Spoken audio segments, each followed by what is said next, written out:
Salut à toi, belle déesse. Je fais un petit live spontané pour te parler du sujet de demain à la rencontre Connexion déesse. Je reçois une femme extraordinaire, une femme qui a pour mission d'âme d'aider les femmes à s'émanciper, à se libérer, à prendre contact avec leur nature sexuelle et sensuelle. Et c'est une nature qui est tellement belle, tellement profonde, mais qui est encore trop souvent réprimée. Et moi, je voulais te parler aujourd'hui de la raison pourquoi que j'ai eu envie d'amener ce sujet-là à Connexion DS.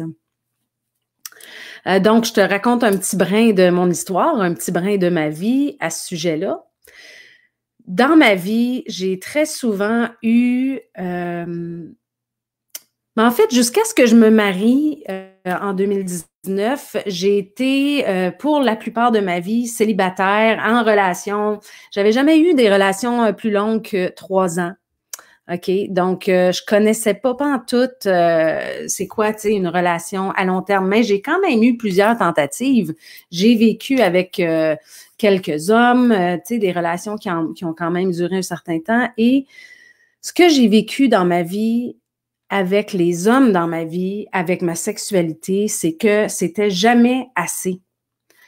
Puis la première fois que j'ai fait l'expérience de ça, j'ai envie de te raconter quelques anecdotes qui ont été comme un peu traumatisantes, OK? En tant que femme, c'est comme si on a accepté un contrat tacite de servir l'homme dans ses besoins sexuels. Puis quand moi, je réfléchis à ça, à ma propre vie, je me dis, mais voyons, à quel moment est-ce que j'ai accepté ça, ce contrat-là? Il n'y a personne qui m'a dit clairement, bon, ben, alors voici, dans la sexualité entre hommes et femmes, c'est important que l'homme soit satisfait, hein, en tout temps. Donc, même si ça ne te tente pas, force-toi un peu, parce que lui, il a besoin, tu sais. Et la première fois que j'ai fait l'expérience de cette réalité-là, j'avais 20 ans, je vivais avec un copain et je venais juste d'aller me faire extraire une dent. Puis ma dent, il y a eu une infection. Écoute, j'avais la bouche grosse de même, je filais pas, je faisais de la fièvre, c'était vraiment pas drôle, OK? Et ce gars-là a voulu faire l'amour. Et quand j'ai dit non, il était fru. Je vais toujours me rappeler avoir constaté à ce moment-là, du haut de mes 20 ans, que là, il y avait quelque chose de crissement déconnecté là, dans la situation. Genre, est-ce que ma bouche grosse de même infectée puis ma fièvre, c'est pas un indicateur criant que même si tu essayes, ça se peut que tu réussisses pas? Asti? Aïe, aïe. Et là, ça en est suivi dans ma vie à plusieurs reprises avec différents chums ou conjoints que j'ai eus, là, des demandes tellement fréquentes que j'en venais qu'à être mal à l'aise de dire non. Puis tu sais, la situation que tu t'en vas te coucher puis tu le sais qu'il va falloir que tu dises non encore parce que ça te tente juste fucking pas.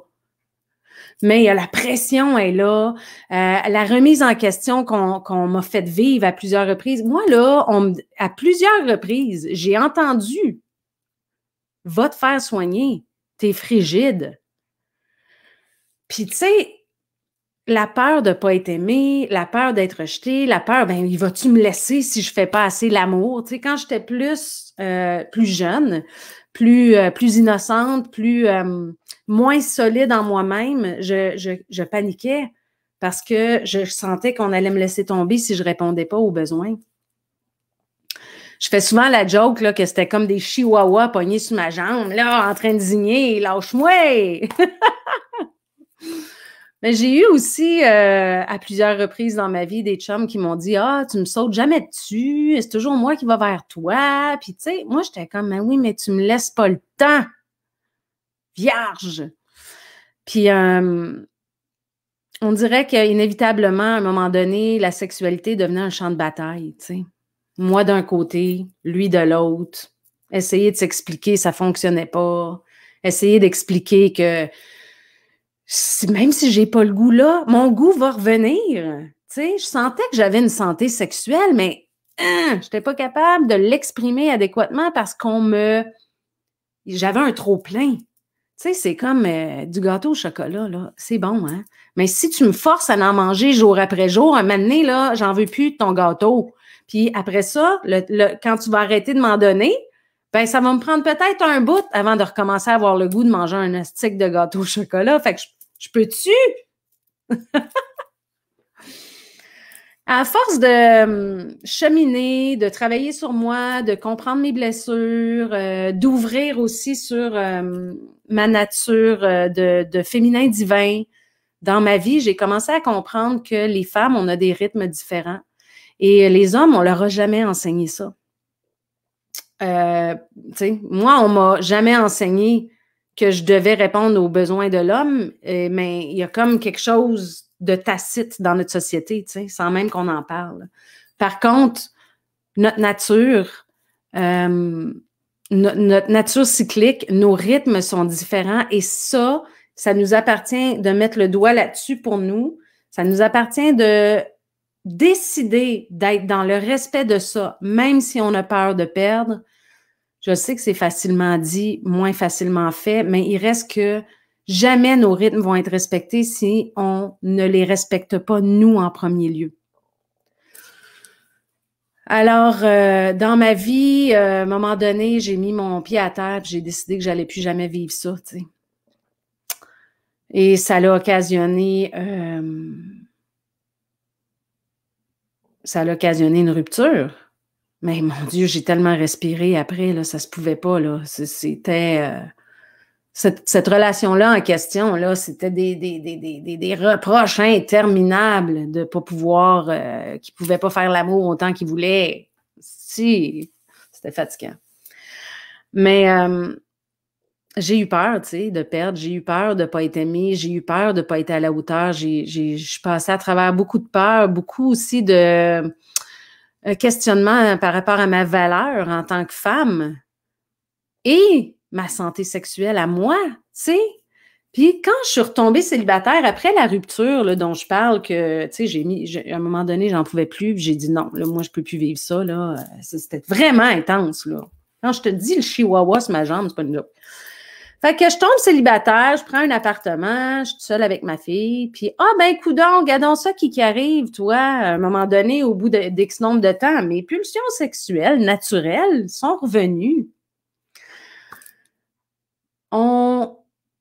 Tu sais, quand on parle de libido, moi, je me rappelle, c'était en couple que je disais, ma libido est plus ou moins forte, est plus ou moins bonne, ma libido, ma libido, ma libido. Écoute bien, tu sais, ça revient encore à dire que quand je suis trop sollicitée, là, ma libido, elle sac le camp parce que trop, c'est trop. Fait que, tu sais, on en voudrait donc une petite pilule, hein, pour qu'on ait la libido qui réponde aux besoins de notre homme, tu sais, mais c'est pas ça, la vérité. Nous sommes les initiatrices. Et quand on éveille notre déesse intérieure, quand on va toucher à cette partie de notre féminin divin, on se rend compte que les rythmes féminins sont les rythmes qu'on devrait suivre pour vivre une harmonie homme-femme ou une harmonie tout court en couple au niveau sexuel. Alors, quand je suis redevenue célibataire, j'ai senti ces rythmes-là reprendre leur place tranquillement, tu sais. Je le savais que j'avais une bonne santé. Et là, qu'est-ce que je vis actuellement? Ça fait 5 ans que je suis avec mon merveilleux Hugo. Ça fait bientôt 2 ans qu'on est mariés. Et parce que j'ai mis ces limites-là dans ma vie, parce que j'ai décidé d'honorer cet aspect-là de moi, coûte que coûte, parce que de toute façon, je n'étais pas heureuse si je ne les honorais pas. OK? Mais j'ai pris une décision que c'est comme ça que ça allait être. Puis il me semblait aussi qu'en quelque part, je pouvais attirer l'amour qui respecte ces rythmes-là. Voyons, il me semble qu'à un moment donné, tu sais, y a-tu moyen d'être en harmonie? Et mon merveilleux Hugo, c'est le premier homme dans ma vie, et c'est l'homme de ma vie, ça tombe bien, qui respecte à 100% mes rythmes. Moi, là, en 5 ans, là, j'ai jamais eu besoin de dire non. Pourquoi? Parce qu'il est à l'écoute, puis qu'il me ressent. On est tellement connectés.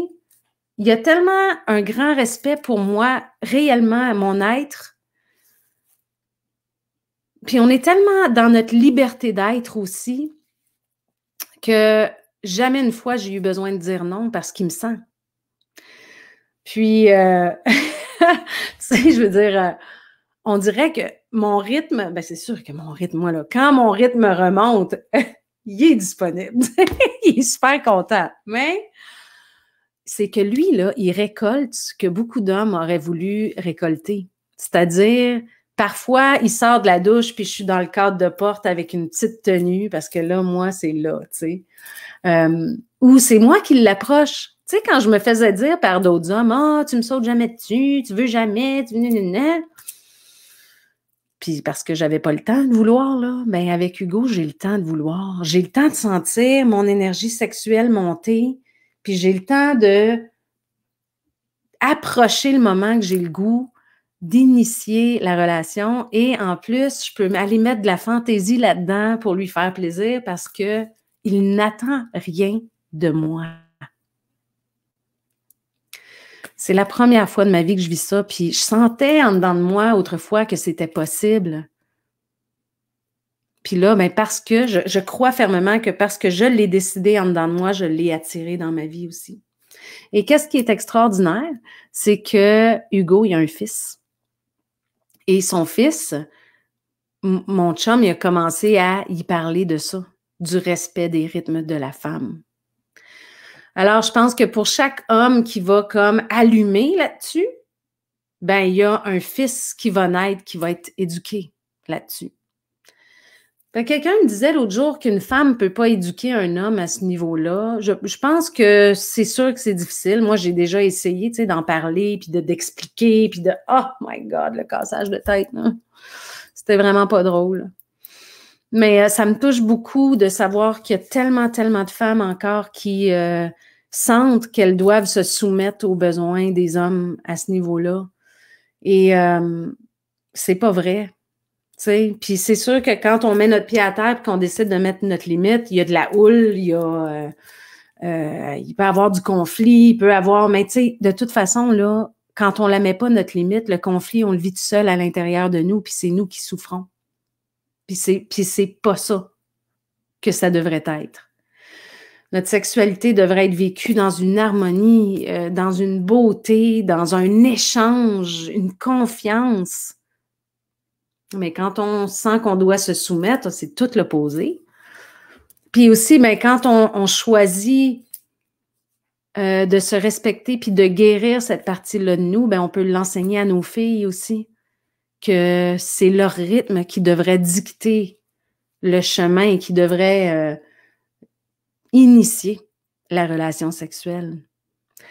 Alors, je ressens que la montée du féminin sacré, du féminin divin à laquelle on assiste actuellement, hein, c'est tellement visible et palpable, le nombre de femmes qui se sentent appelées à s'éveiller à leur partie divine.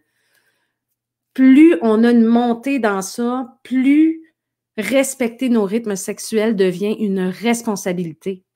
Et quand je guéris cette partie-là de moi, je permets à ma lignée de femmes venues avant moi de guérir aussi parce que la sexualité, ça a été très violent pour beaucoup de femmes dans le passé. Il n'y a pas si longtemps, là, nos grands-mères, là, il n'y avait pas même de plaisir. Là, c'était un péché, c'était culpabilisant. T'sais.